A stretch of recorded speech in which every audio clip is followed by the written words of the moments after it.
welcome to episode 47 of Ernie O'Malley's Journey, recovering from hunger strike in Kilmainham jail, December 1923.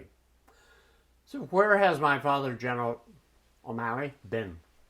Well, hunger strike started in Mountjoy jail in mid-October. The leaders of the jail were transferred to Kilmainham jail in late October, and so they ended their strike after 41 days in Kilmainham. They were in relatively poor physical shape at that time, as 41 days is a long time without food. They were given sort of gentle medical attention. And here's sort of the story of how the recovery goes. My father had written the words something to the effect that it was easier to die than to recover, because the process of recovering, one has to avoid impulses to either eat or drink too much. One knows that the body has a great appetite because it has been without nourishment. But there's a certain regime and attitude that one has to take toward the recovery process. So let's follow my father's words from the Singing Flame as he tells the story, and then we'll also have some contemporary letters from No Surrender Here. On 23 November, the commander of Kilmainham prisoners, Michael Kilroy, consulted with some of the officers and decided to end the hunger strike.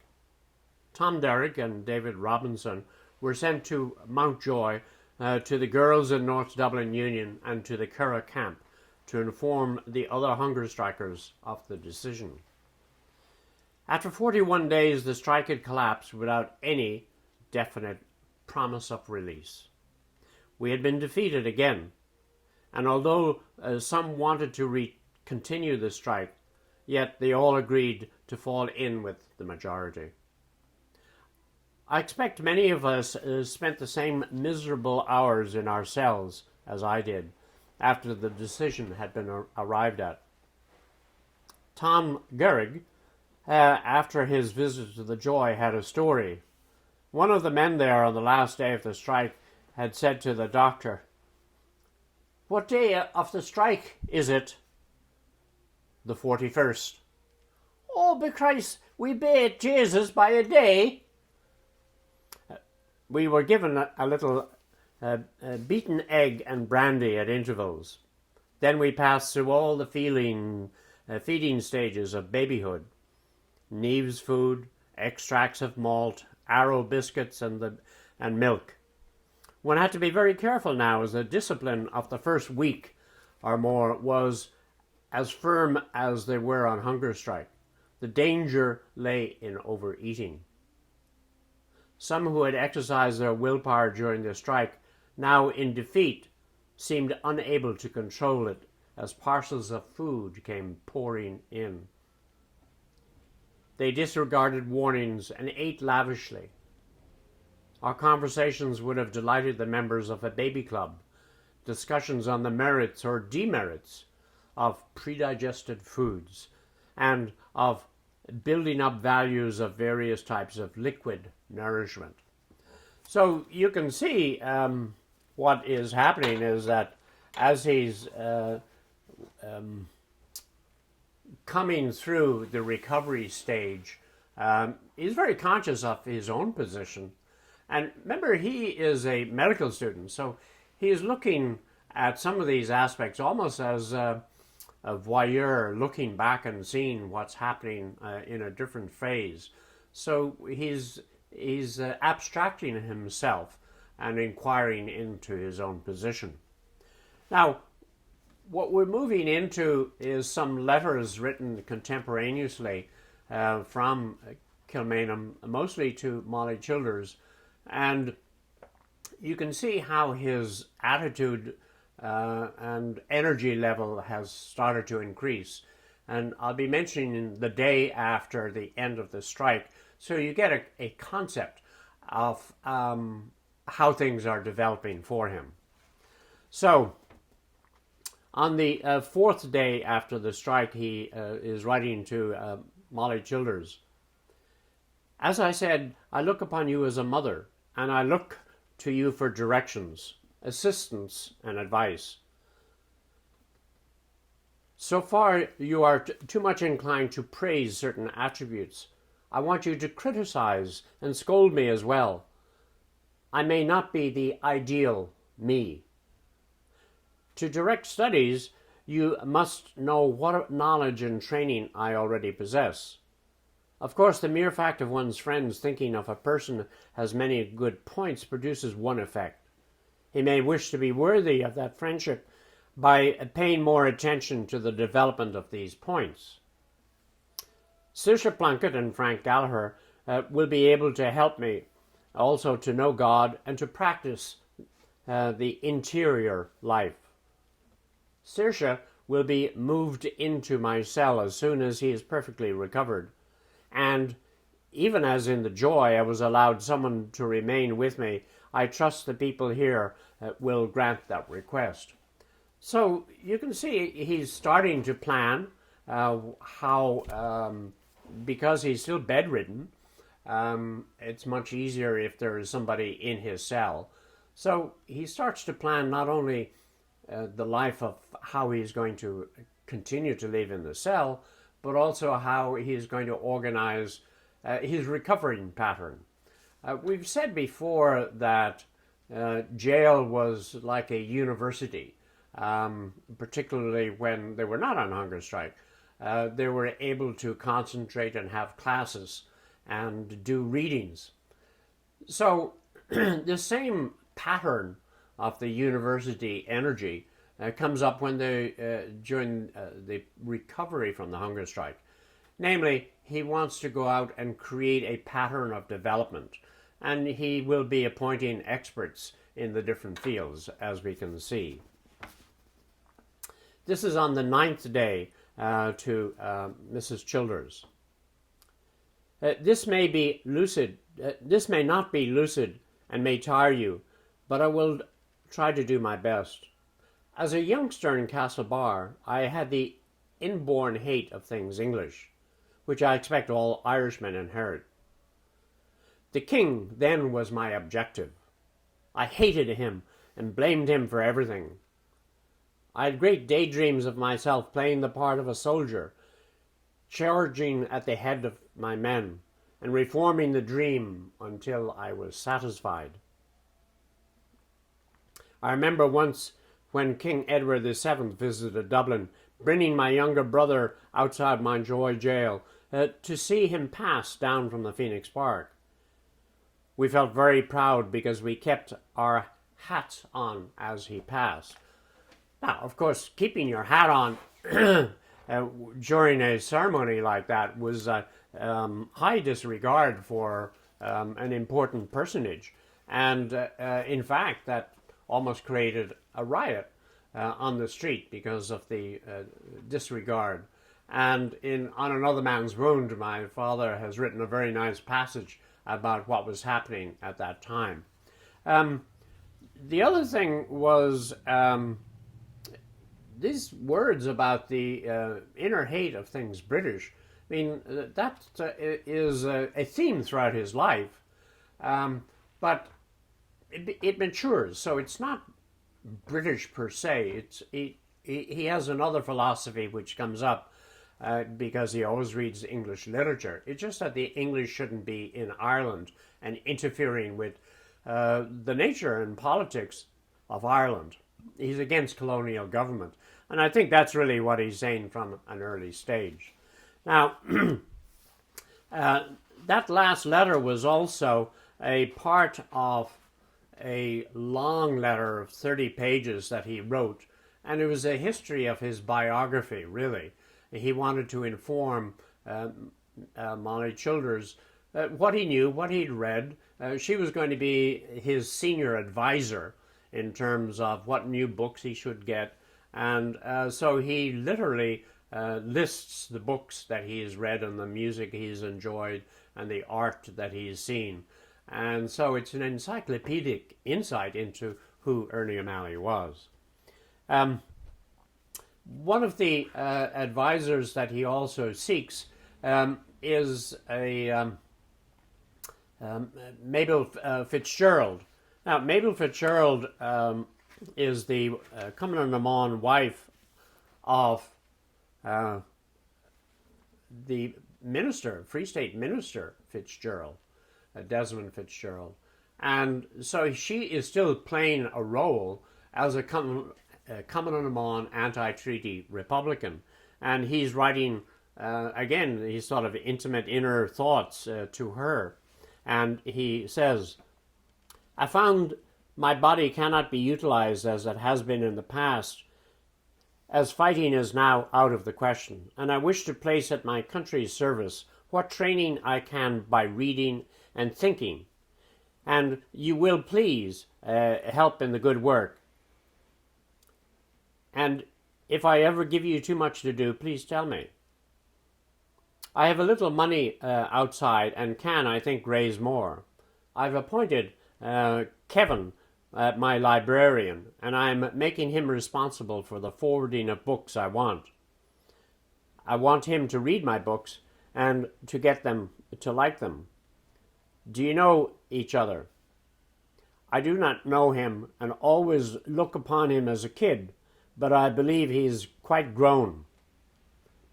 And so, again, it's a reflection on my father's attitude toward the family.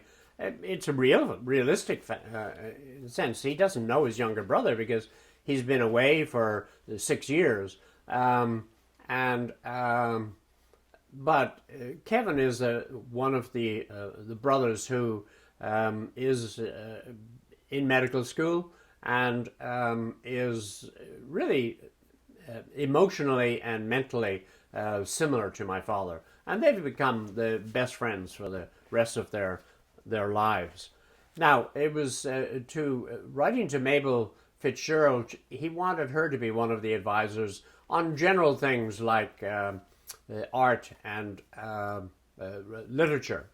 He had also written to Estella Solomons, who was an artist, and he had written her, again, detailing the number of books he had read on art and what type of art, and he was seeking from her what sort of art books he should be reading and asking her to send them in. In his correspondence with Molly Childers, we find his continuing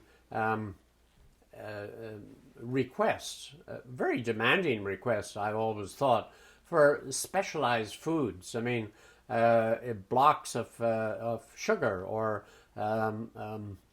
butterscotch, and all fine little things which he knew about from his own background through his mother, and no doubt had experienced elsewhere. So he knew as a medical person what would be good for his body and to supplement the diet which he was getting in the prison. So continuing, here we are on the 13th day. I'm sure Ireland will develop despite the materialism of the Free State in the literary sense. I hope so. One feels that there is always fighting for God in Ireland, for the spread of our spirituality, such as it is, to counteract agnosticism and materialism of our own and other countries. Sweden and Denmark and the Czechs seem to be doing well in literature, and Italy, as if she would come into her own again. Father O'Donnell was ill yesterday. I would be keen on a monthly paper, I told him, to deal with such things as Padraig Pearse might write, current European and imperial events as seen through the eyes of the underdog, literary and art criticism, book reviews, short stories, a little history of economics, geography, a paper for the man of the average intelligence, but would deal primarily and perhaps unconsciously, as we take medicine best unwittingly or flavored, with the inculcation of a spiritual doctrine. I feel that such a paper would sell well and would tend towards our general development. Now, that's an extraordinary insight, because guess what? We're talking about 1923 in jail, and in 1940, Peadar O'Donnell and Sean O'Phelan create an Irish institution called the Bell, and it is exactly what that is. And in 1945-46, Peadar O'Donnell becomes the editor of the Bell, and guess who? Ernie O'Malley becomes the book's editor of the Bell, and he has spelled out the premise of the Bell on the 16th day after his hunger strike. So it's a remarkable insight into what his mind was doing and what he was capable of thinking, and where he was at the time. Now, also on the 16th day he's writing to Molly Childers, and this is a comment about his own characteristic. He was very, you can see in his writing the way he quickly summarizes people and attitudes. And he reflects on that a little bit. He says, "I wish at times I had not such an eye for detail, or did not dissect the people I know, probing, always probing, to read them deeper and deeper, to sum up their faults, their good points and possibilities. I wish I were more like Saoirse Plunkett, the most charitable person I know, but I cannot gloss over things." So he's saying at least several things in there. First of all, he has an incredible capacity to remember little details. And we see in his memoirs, which he's writing 15 years later, how he's able to remember the characteristics of people that he met. So he just had this retentive mind. The other thing was he was reacting to people, so that if he didn't like someone for whatever reason at an early stage in his meeting, that would determine the form of relationship that he had with that person. So it had its own sort of built-in drama there.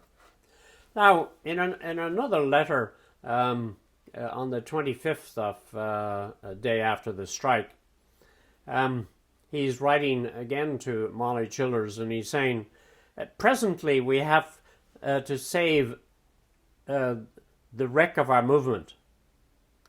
I know what we've done is rather passively fair, but what we should have done with just a few of our moral qualities toned up is what worries me. We have to tone up at once." I had a letter from Kevin. He's pretty hard on himself. "It is enough to make him bitter and cynical, and it makes me dissect for insincerity every message I receive from home. The minute we leave home, we are well spoken of. When we come back, we are in trouble again. Frank now dead, myself now the eldest, Sweetie, next Bertie, all are away from home, and I'm sure Cecil will follow soon. Charlie, who was killed, went back to an evacuated post despite orders. If his people had been kind or favorable, he would have returned home. I feel in my bones I could never live at home. With a sense of freedom from wandering around from the hills and trees and stars, such petty bonds would leave me at once. Anyhow, I cannot stay long in one place, as I always know I have to keep moving." So you can see my father's attitude toward the family, which was he was removed from the family. And again, he hadn't been with them for a long time. And perhaps, like the Victorian era that we read about, family is not very emotionally reactive. But I must say, when we look throughout this correspondence, we see the role that his mother did play. She was most supportive. Here was a mother watching her son die, and she was corresponding to him. And he even changed his attitude, that he told Mrs. Childers that he would go home first, just to solve that maternal instinct, and then he would leave later. So what's happening now at the end of, not the end of the recovery, but in mid-December, we're approaching Christmas. We'll take up the reading from the Singing Flame. Christmas was coming, and friends and relatives sent parcels and hampers of food.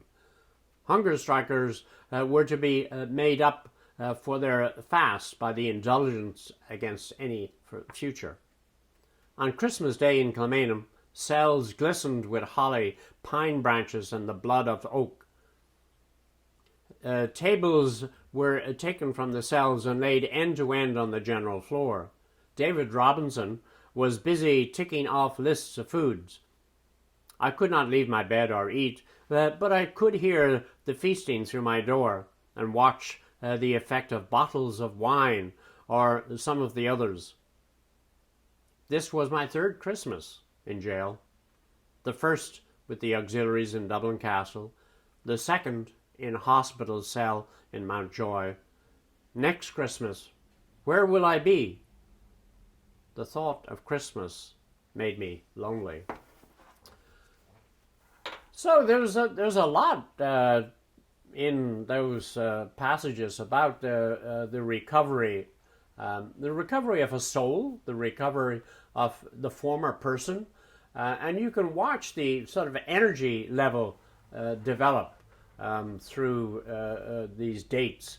The introspection that he develops. He always had introspection, and at least we have that from his memoirs. But in these contemporary documents, we see that he had introspection back even then. We could also see from the letters that his sense of spirituality, his relationship with God, the importance of prayer. He mentions in the letters, at the end of most letters, that he's praying for someone or another. And that's something that, the military man, well, we didn't see his personal letters during his war years, but certainly we suspect that is new because it grows. And no doubt it grows because of the intensity of the activity through which he's going. One of the sad factors that he also has to deal with is he's realizing he's going to be an invalid for life. He's heavily wounded. He talks, as we've just read, about the inability to act as a soldier in the future. So he has to be somebody who is thoughtful and mentally active. What we don't find, though, anything here about him as a politician. Now, he says he doesn't want to be a politician. And by politician, I mean a man playing a role in the history of the state.